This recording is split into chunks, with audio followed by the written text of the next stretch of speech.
Good morning kabayan. Ngayon papunta kami sa sa grand opening natin sa Laguna.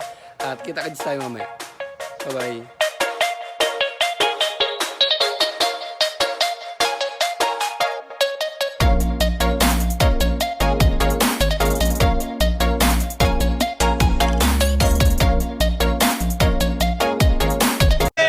So guys, dito ako sa grand opening natin sa Laguna. So ayan yung mga konsultant.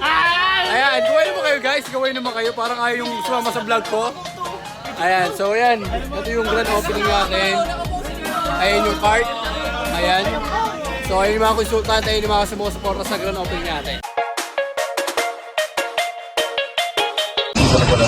In Jesus' name we pray. Amen.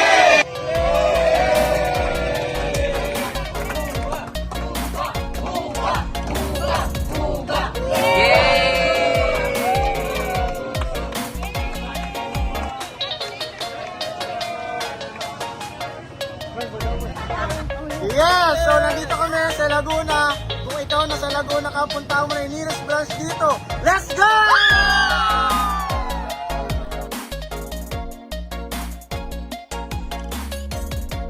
Okay na. Yung franchise ng ating. But at the same time, nakaka-excite kasi since first time na, I think it's grow naman. Mag-grow naman yung business na. Saya dito. Kasi masaya naman siya. Tsaka nakita niyo yung space ng location ng ate ko.